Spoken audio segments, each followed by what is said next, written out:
Okay, I had a couple of people seem to want to get a little closer look at this little guy, so I thought I'd just shoot a quick video and explain a little bit how it works. So if you're one of my non-techies, uh, this video is probably not for you. We might get a little bit technical. So, but if you're one of the guys that likes that kind of stuff, you ought to like the video. Okay, how he works. He's got infrared LEDs in both his eyes, right here. And they look like they're lit on camera, but in reality, I don't see any light at all. That's just the camera picks up the light that human eyes can't. And these eyes are flashing. It flashes the left eye and then it turns that off and it flashes the right eye. And what it does is with these two uh, photo transistors up here, it looks for the reflected light. We turn the light on the left and look for the reflected light, and then turn the light on the right and look for all the reflected light.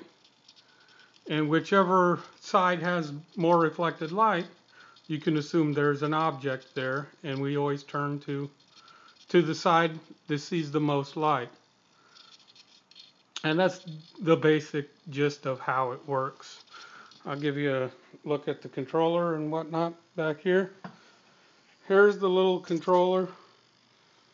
Yeah, boy, I don't know if you can't see much. Kind of a, let me hit a light maybe. Yeah, a little better. But at any rate, this is the little controller back here.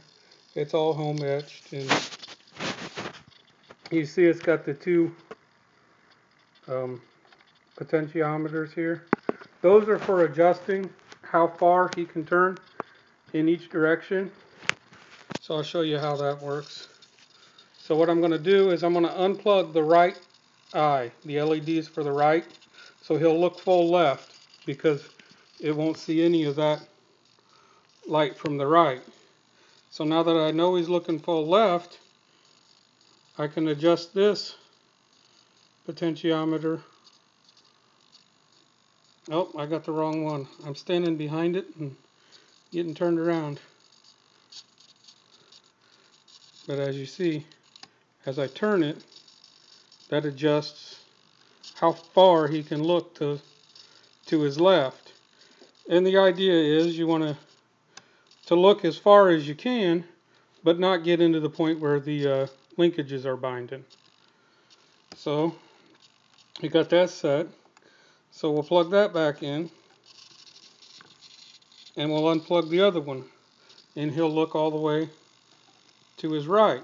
And then we can adjust the other one up until the servo's just about, the idea is to stop before you get to that binding point. So that's how that all works. And it seems to work fairly well, but it's still a little quirky. It definitely seems to work a lot better in a dimly lit room, and I think that's just because of, the extra light in the room is more that it has to deal with. But most people at Halloween keep their rooms fairly dark, so that shouldn't be too big of a problem. And the other thing I don't like so much about it is it depends on the object it's looking at. Right now I'm wearing a gray shirt and it's working okay. But if I was wearing a black shirt, it might only work from a foot or two away. So, that could be a problem, depending on what these kids are wearing.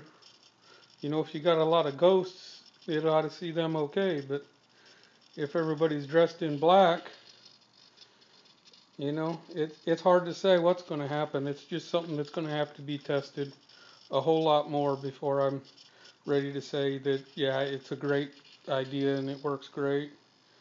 But you know, it seems to work fairly decent just on its own. It just needs a lot more testing in a real hot environment.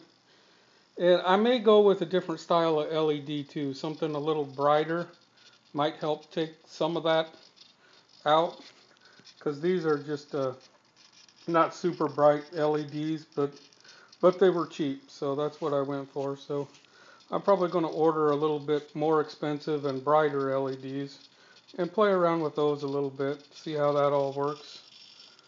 But at any rate, I just thought I'd give you guys a little closer look at this guy and see how you like it. Thanks for watching.